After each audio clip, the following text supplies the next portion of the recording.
वादी स्वात कलाम और इसके मलिका एरिया में सैर सपाटे का दिल तो करता है, मगर आजकल पेट्रोल महंगा होने, होटलों के किराए और दीगर खाने पीने के अखराजात समेत, जीपों के किराए समेत टोटल कितना खर्च हो सकता है एक नॉर्मल फैमिली के लिए, एक छोटी गाड़ी में, बड़ी गाड़ी में या उससे बड़ी गाड़ी में। ये आज की वीडियो का मेरा टॉपिक है और मैंने बड़ी मेहनत से डिटेल्स इकट्ठी करके तो इस पर वीडियो बनाई है। मुझे उम्मीद है ये वीडियो आप एंड तक देखेंगे, आपको मुकम्मल मालूमात इस वीडियो में फराहम की जाएंगी और साथ साथ ताज़ा तरीन रश की सूरत हाल और वीडियो बना के हमें भेजी है बशीर भाई ने। तो सारा कुछ मज़े मज़े के नज़ारे और साथ में अगर आप अप्रैल में या मार्च के इस आखिरी हफ्ते में टूर करना चाहते हैं तो मौसम और दीगर तमाम मालूमात, ख़र्चा कितना हो सकता है, बजट मैनेज करने के लिए ये वीडियो बनाई गई है। ज़रूर आपको पसंद आएगी। अस्सलामु अलैकुम वरहमतुल्लाहि वबरकातुहू। अल्लाहुम्मा सल्लि अला मुहम्मदिन व अला आलि मुहम्मद कमा सल्लैता अला इब्राहीम व अला आलि इब्राहीम इन्नका हमीदुम मजीद। अल्लाहुम्मा बारिक अला मुहम्मदिन व अला आलि मुहम्मद कमा बारकता अला इब्राहीम व अला आलि इब्राहीम इन्नका हमीदुम मजीद। लतदाद रुदोसलाम बेशुमार रुदोसलाम मेरे और आपके प्यारे तसुने तमन्मुने आका हज़रत मोहम्मद मुस्तफ़ा सल्लल्लाहु अलैहि वसल्लम पर, आपकी आल पर और आपके असहाब पर। जी जी दोस्तों, वीडियो शुरू करते हैं, लेकिन सबसे पहले आपसे एक मैं सवाल करना चाहता हूँ। मुझे उम्मीद है कि इसका जवाब आप कमेंट में लाजमी देंगे और वो सवाल ये है कि आप इन गर्मियों में या इस आने वाले सीज़न में मई जून जुलाई में आप पाकिस्तान के किस सियाती मुकाम का विज़िट करना चाहते हैं। कमेंट में लाजमी उस जगह का नाम बताइएगा ताकि हम उस पर भी वीडियो बना सकें। और अगर स्वात कलाम ही जाना चाहते हैं तो यहाँ के आपके पसंदीदा मकामात कौन कौन से हैं, और अगर आपको नहीं मालूम तो क्या अगर आप वो मालूम करना चाहते हैं तो इसके बारे में भी कमेंट में अपनी राय का इज़हार ज़रूर कीजिएगा। वीडियो शुरू करते ही सबसे पहले तो इस्लामाबाद से कलाम का सफ़र एक ख्वाब जैसा है, लेकिन अगर प्लानिंग दुरुस्त ना हो तो ये थका देने वाला भी हो सकता है। आज की वीडियो में हम ना सिर्फ बजट की बात करेंगे बल्कि आपको बताएंगे कि रास्ते में कहाँ रुकना है, कौन से मकामात देखने हैं और क्या आपको एक ही बार में कलाम पहुँचना चाहिए या नहीं। इस्लामाबाद से निकलते ही पहला आपका बड़ा संग मील स्वात मोटरवे है। यहाँ से सफ़र जितना तेज़ है इतना ही खूबसूरत भी। काटलिंग इंटरचेंज, यहाँ आप थोड़ी देर रुक कर स्वात के मशहूर चपली कबाब का मज़ा ले सकते हैं जो आपके सफ़र की थकावट को दूर कर देंगे। भले ही अगर आप मार्च के आखिरी हफ्ते में जा रहे हैं तो यहाँ के माल्टे के बागात की खुशबू आपका इस्तकबाल करेगी। यहाँ रुक कर जूस पीना एक बेहतरीन तजर्बा है, लेकिन अमूमन माल्टे के जो बागात हैं उनमें से माल्टा ख़त्म हो ही जाया करता है। सवार tunnel, general Bakhtiyar Khan tunnel, इस सुरंग से गुजरना बच्चों के लिए दिलचस्प तजर्बा होता है। इसके कैमरे में महफूज करना ना भूलें। अच्छा, ये एक अहम सवाल है कि इस्लामाबाद से कलाम का सफ़र तकरीबन 7 से 9 घंटे का है, तो रास्ते में रुकना चाहिए या नहीं रुकना चाहिए, या एक दिन ही में कलाम पहुंचना चाहिए। अगर मेरा मशवरा मानते हैं, अगर आप छोटे बच्चों के साथ सफ़र कर रहे हैं तो एक ही राइड में कलाम पहुंचना थका देने वाला हो सकता है। बेहतरीन प्लान ये है कि अपना स्टॉप मैंगोरा या फिज़ा काट में करें। यहाँ दरिया सवाद के किनारे बहुत से अच्छे होटल हैं, जैसे होटल वाइट पैलेस या रॉक सिटी मौजूद है। एक रात यहाँ रुकने से बच्चे फ्रेश हो जाएंगे और अगले दिन आप सुकून से बहरीन और कलाम का नज़ारा करते हुए जा सकेंगे। मंगोरा से कलाम जाते हुए रास्ते में मदियन और बहरीन आते हैं। मदियन की यहाँ की ट्राउट मछली पूरी दुनिया में मशहूर है। दोपहर का खाना यहाँ किसी भी रिवर साइड रेस्टोरेंट पर खाएं ताकि दरिया का ठंडा पानी और शोर आपकी ज़हनी थकावट दूर कर दे। बहरीन यहाँ दो दरियाओं का संगम होता है और यहाँ का बाजार पैदल घूमने के लिए बेहतरीन है, जहाँ से आप मकामी दस्तकारी और लकड़ी का काम देख सकते हैं।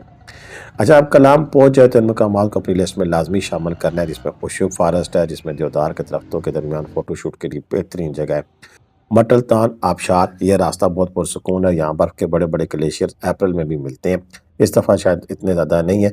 और साथ ही इसका जो गांव है, तारीखी गांव है, वहाँ पर भी आप लाजमी जाएं। चश्मा कनौज, यहाँ का ठंडा मीठा पानी मशहूर है। और मालम जब्बा वापसी पर के वक्त हो तो वापसी पर मालम जब्बा ज़रूर जाएं। वहाँ की चेयर लिफ्ट और जिप लाइन बच्चों और बड़ों दोनों के लिए एडवेंचर से भरपूर है। अच्छा, अब हम स्लाइड के साथ आपको बताएंगे कि आप अगर जाना चाहते हैं तो फिर आप का कितना खर्चा है और क्या कुछ है। जिस बजट के लिए आपने टाइटल में भी दिया और आपको वीडियो बना के देने लगे हैं, तो उसके लिए अब आपके लिए ये कह रहे हैं कि अब हम स्लाइड्स के साथ बताएंगे कि वहाँ पर अगर आप जाएं तो कितना खर्चा हो सकता है और क्या सीन है। ये रही जी आपकी पहली स्लाइड। और इस मैं आपको बताना चाह रहा हूँ कि जनाब इस्लामाबाद से कलाम तक का कुल फासला 320 से 350 किलोमीटर डिपेंड करता है कि आप कहाँ से शुरू कर रहे हैं। इस्लामाबाद की बात कर रहा हूँ और 7 से 9 घंटे बरास्ता स्वात मोटरवे M16 रश की सूरत-ए-हाल पर डिपेंड करता है कितना रश है। अहम स्टॉप्स इसमें काटलिंग जो पॉइंट है और इंटरचेंज है और मदियन और इसके अलावा बैरियर अगर आप फुल फ्लैग जा रहे हैं तो ये है। अच्छा, अब इससे जो हम अगली स्लाइड आपके लिए रखना चाह रहे हैं और उसमें आपको हम बताएँगे कि फ्यूल और गाड़ी के एवरेज और कितना लग सकता है। आइए चलते हैं वो उस पे बात करते हैं। अच्छा जी, इसमें मेरी गाड़ी की एवरेज और पेट्रोल खर्च गाड़ी की किस्म अगर 1000 सीसी है तो 15 किलोमीटर तक करती है एवरेज 1 लीटर में, अगर 1500 है तो 13 किलोमीटर, अगर 2000 है तो 10 किलोमीटर फ़ी लीटर करती है। आना-जाना तकरीबन 18 से 22,000 रुपए और इसी पे मोटरवे के जो टोल प्लाज़े हैं वो 1800 रुपए राउंड ट्रिप है और यानी कि गाड़ी की एवरेज के हिसाब से आपका होगा कि किसी गाड़ी की एवरेज अच्छी है, किसी की नॉर्मल है, तो वो हमने तकरीबन रफ़ली रखा है कि 18 से 22,000 रुपए, उससे ज़्यादा भी हो सकता है, 25,000 रुपए तक भी फ्यूल आपका लग सकता है। नेक्स्ट अगले स्टेप पे चलते हैं। अगला मरहला आता है जी कि होटल और रिहाइश के अखराजात। फैमिली स्टैंडर्ड रूम 4,000 से 6,000 रुपए और डिलक्स रूम 7 से 10,000 रुपए और कलाम बाज़ार नदी किनारे में वाइट हाइट्स है और इसके अलावा अप्रैल में ये 20% का डिस्काउंट भी मिल सकता है, ठीक है? और इसमें बेहतर तो ये है कि आप कलाम बाज़ार की बजाय अगर इकनॉमिकल करना चाहते हैं, तो फिर आप ऊपर जौन-सा तहसील रोड के ऊपर कोई गेस्ट हाउस या उधर होटल ले लें, तो वो कदरे आपको सस्ता पड़ सकता है। यहाँ पे मुझे साथ में ये भी बताएँ कि मेरा आज का जो वीडियो का अंदाज़ है, क्या आपको ये पसंद आया है? जिसमें हमने पूरी जो पो डिटेल के साथ जो स्लाइड्स बनाकर आपके सामने रख रहे हैं, मुझे इसके बारे में भी ज़रूर आगाह कीजिएगा। चलते हैं अगली स्लाइड की जानिब। किसी भी ट्रिप पे जाएँ तो खाना-पीना तो लाज़मी होता है और जिस फैमिली के मैंने बताया कि मियाँ-बीवी 2-3 बच्चे साथ हों तो नाश्ता खाली 1200 से 1500 रुपए में हो जाता है और दोपहर या रात का एक खाना अगर हम खाते हैं तो 3 से 5,000 रुपया और अगर आपने ट्राउट खानी है तो 25 से 35 रुपया फ़ी किलो है और रोज़ाना का कुल खर्च ये 5 से 7,000 रुपया और 10,000 रुपए तक भी जा सकता है। डिपेंड करता है कि आप खाने-पीने के हवाले से क्या पसंद करते हैं, नहीं पसंद करते हैं और इसमें कमी भी वाक़या हो सकती है। यानी कि अगर आप कम खर्च करें, साथ अपना सिलेंडर या चूल्हा वगैरह रखा हो, तो आप अपना नाश्ता अगर बना लें, तो फिर तो ये बहुत इकोनॉमिकल हो सकता है।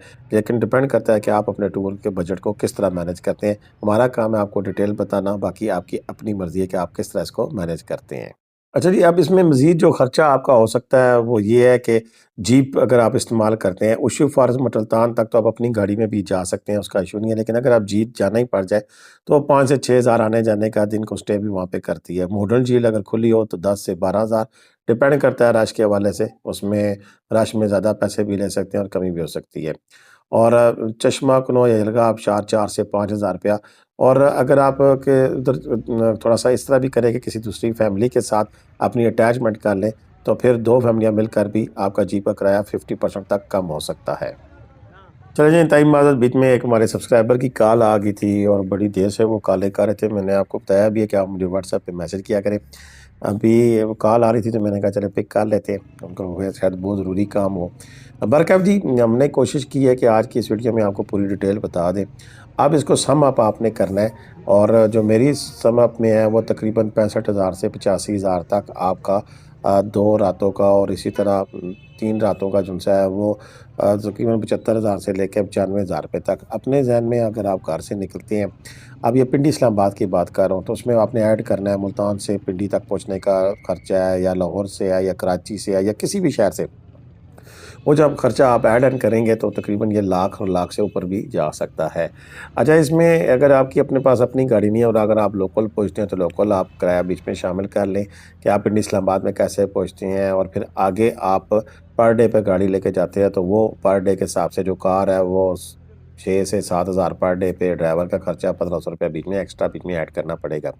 लेकिन इसमें एक ऑप्शन ये भी हो सकती है कि आप अगर मैंगोरा या आप पहुँच जाएँ अपना ख्वाजा खेला में, लोकल ट्रांसपोर्ट में अगर आप पीछे से आ रहे हैं तो आगे भी लोकल इस्तेमाल कर लें, तो वो फिर आपको थोड़ा-सा मज़ीद इकोनॉमिकल हो जाएगा और वहाँ से फिर आपको जीप वाला जो-सा है वो आपको मुख्तलिफ पॉइंट्स पर ले जा सकता है। मतलब ख्वाजा खेला पहुँच के वहाँ से आप जीप करें और वो आपको बआसानी कलाम पहुँचा देगा, मालम जब्बा पहुँचा देगा, तो वो एक्सपेंडिचर आपके थोड़े से कम हो सकते हैं।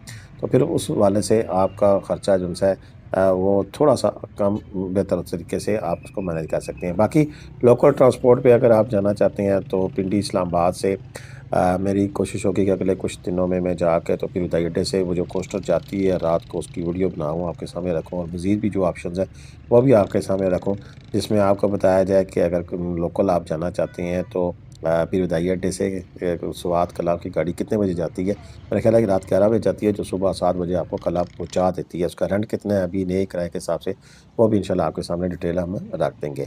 तो आज की वीडियो के बारे में अपनी राय का इज़हार ज़रूर कीजिएगा, कमेंट करना, लाइक करना, शेयर करना बिल्कुल भी मत भूलिएगा। बशीर भाई कलाम में मौजूद होते हैं, उनका नंबर स्क्रीन पे मौजूद है, इनके अपने होटल भी हैं, गाड़ियाँ भी हैं। आप इनसे राब्ता कर सकते हैं, ये आपको बेहतरीन तरीके से गाइड भी कर सकते हैं और आपको सहूलियात भी फराहम कर सकते हैं। इजाज़त दें, अल्लाह हाफ़िज़, पाकिस्तान ज़िंदाबाद, पाकिस्तान पाइंदाबाद। जीते रहे, खुश रहें, आबाद रहें, अपनी दुआ में याद रखिएगा। अल्लाह हाफ़िज़।